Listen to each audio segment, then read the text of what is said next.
Pendant un mois, c'est Speed Théâtre qui t'emmène dans les coulisses du Festival Off d'Avignon. Salut Speed Radio, on se retrouve une nouvelle fois dans le cadre du Festival d'Avignon, cette fois-ci avec Chloé Lang qui va nous présenter son spectacle Aimez-moi, qu'elle joue tous les jours du 7 au 26 juillet, sauf le 13 et le 20 juillet, au Théâtre des Lilas à 19h20. Salut Chloé. Salut. Tu vas bien ? Oui, très bien. Alors on rentre dans le Festival d'Avignon, cette fois-ci là on est dedans, ça commence comment pour toi ? Ça commence bien, les gens sont super chouettes, je trouve, super réceptifs, super souriants. Ils m'écrivent plein de mots doux sur mon carnet, c'est magnifique. C'est super. Et le spectacle Aimez-moi, est-ce que tu peux nous le présenter davantage ? Alors oui, en fait, c'est un concert-spectacle où j'ai décidé de raconter une histoire à travers des chansons de Barbara et Janis Joplin. Donc c'est vraiment les textes des chansons qui sont la trame de cette histoire. Et en fait, c'est un peu moi qui me raconte à travers ces chansons-là. D'accord, donc alors, tu joues avec les mots de Barbara et Janis Joplin. Alors c'est comment la rencontre avec ces personnages-là ? C'est quoi cette découverte de ces artistes-là ?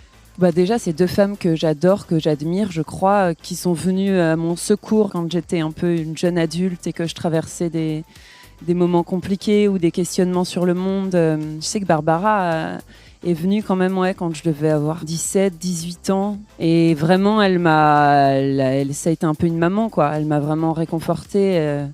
Je me suis dit que j'étais normale de ressentir des trucs un peu, des sentiments un peu puissants et un peu douloureux sur le monde, des désespérances, une quête un peu aussi d'amour je me sentais un petit peu anormale parce que j'étais pas comme toutes les adolescentes qui voulaient à tout prix juste choper un mec. Enfin, c'était génial d'avoir Barbara qui parlait de tous ses amours et qui parlait en même temps avec une sorte de besoin de vibrer hyper intense et que c'était ça la quête en fait. Et c'est pas pour rien aussi que j'ai choisi ce métier, je crois.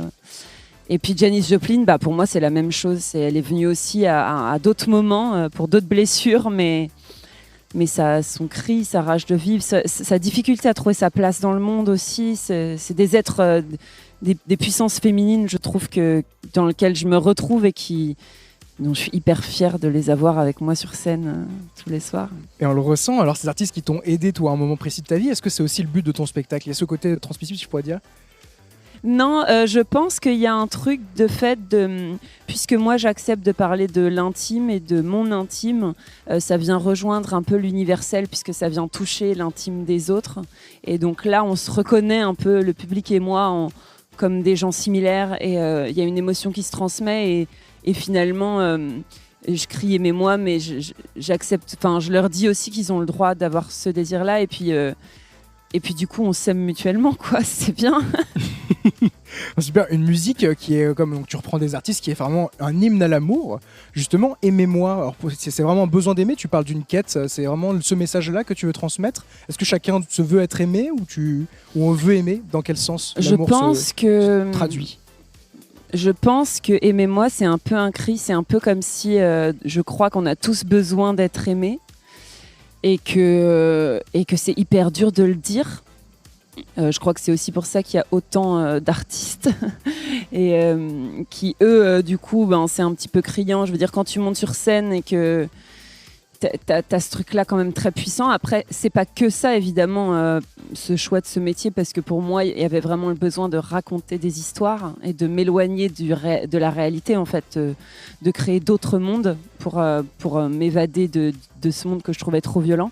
Et du coup, aimez-moi, c'est à la fois, là, le spectacle, c'est à la fois une quête d'amour, mais ça parle aussi de manque d'amour et de liberté aussi, cette liberté de choix qu'on a, sans renier le fait que, oui, on a besoin d'être aimé, mais c'est pas renier ce besoin d'amour qu'on a, et en même temps c'est accepter qu'on peut être exigeant, on peut être différent. Enfin, on n'est pas obligé de rentrer non plus dans les codes de tout le monde. Voilà, bien évidemment.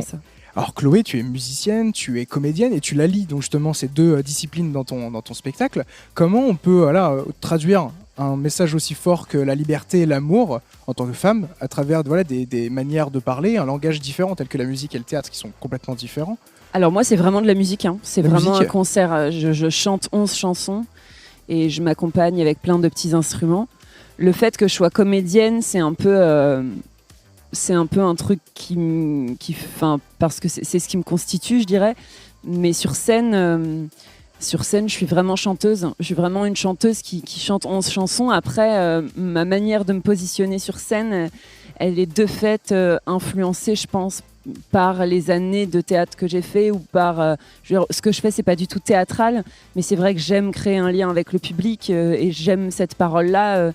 Là où souvent plein de chanteurs musiciens sont là, merde, il va falloir que je leur parle, ça me fait trop chier de leur parler. Moi, je me sens plutôt à l'aise avec ça, j'aime plutôt ça. Mais là, je parle assez peu dans le projet, mais c'est plus, je dirais, une manière de se positionner sur scène, peut-être une présence, et aussi ma manière d'enchaîner les chansons qui fait que j'ai choisi de créer une narration et pas juste de faire un concert où je dis tiens, là je vais faire cette chanson, non, je lis les chansons entre elles, donc de fait c'est moi qui suis liante, donc il y a un peu cette idée d'histoire autour d'une heure et pas que sur une chanson, quoi. Bien sûr, alors c'est une expérience donc musicale et avant tout humaine, comme on peut le comprendre. C'est deux notions qu'on a beaucoup perdues, hein. Le monde du théâtre a connu un gros vide, un gros silence avec ce fichu Covid. Alors comment toi, ta pièce justement aborde peut-être c'est modifié, je sais pas, peut-être ta manière de chanter, ta manière de jouer ta musique, c'est peut-être modifié avec cette période? Je sais que oui, le théâtre comme la musique, parce que la musique aussi ça a Évidemment, été vraiment hyper violent. Moi j'avais commencé à jouer, à chanter, à tourner, enfin on devait faire Avignon en 2020 et puis ça s'est arrêté. On a fait un album, donc ça a changé la donne pour moi puisque c'était la première fois que je rentrais en studio, donc ça c'était assez magique. Et là je dirais que là revenir sur scène à Avignon avec une série de dates aussi, enfin avec autant de dates que ça, c'est vrai que c'est assez magique et je crois que j'ai jamais été aussi heureuse de chanter et de jouer ce projet. C'est-à-dire que je me suis dit c'est tellement précieux et c'est tellement une chance qu'il faut vraiment que je savoure tous les instants. Parce qu'ici, c'est un marathon, on est fatigué, on court dans tous les sens, on fait 1000 choses. Mais le moment où je chante sur scène tous les soirs, c'est la joie, quoi. C'est vraiment... peu importe qui y a dans la salle, j'ai envie de dire, il y a un truc où c'est... Allez, là, je fais ce que j'aime et j'ai la chance de pouvoir le faire. Et j'ai la chance d'avoir des gens là pour m'écouter. Et franchement, c'est la joie. Je crois que c'est vraiment le mot qui me vient. Bon, on ressent cette joie. Vous avez donc, comme vous l'avez dit, vous avez sorti un album. Est-ce que vous pouvez nous en parler un petit peu aussi de ce projet-là? Oui, du coup, quand tout s'est un peu arrêté, j'avais toujours eu l'idée de graver un peu cette histoire quelque part, de garder une trace. Et du coup, quand tout s'est arrêté, on a décidé de faire un album avec mon équipe.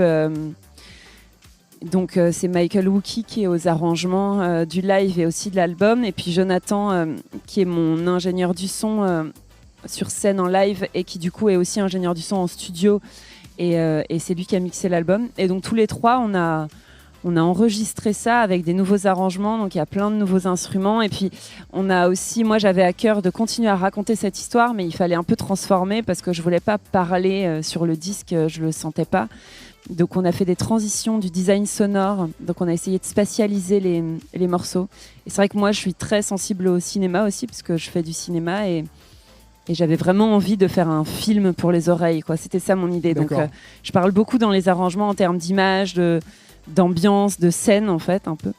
Et donc on a essayé de créer ça avec l'album. Donc c'est vraiment un petit voyage d'1 heure avec du son entre les chansons pour accompagner l'histoire. Un magnifique projet qu'on manquera pas d'écouter. Alors Chloé, est-ce que tu as des réseaux sociaux où on pourrait te retrouver, savoir plus amplement sur ton projet? Oui, tout à fait. Alors j'ai un site internet déjà, chloelang.com, Chloé avec un K. Et puis j'ai Instagram et Facebook où d'ailleurs je fais un journal de bord pendant tout le festival d'Avignon. Donc chaque journée, je relate un peu mes aventures du jour. Donc vous serez sans doute dedans, tiens, aujourd'hui d'ailleurs. Super. Chloé Lang, je le répète, aimez-moi au théâtre des Lilas, tous les jours à 19h20 du 7 au 26 juillet, sauf le 13 et le 20. Merci beaucoup. Merci à vous. Du mix et du théâtre, c'est Speed Radio. Découvrez toutes les émissions et podcasts sur le www.speed-radio.com.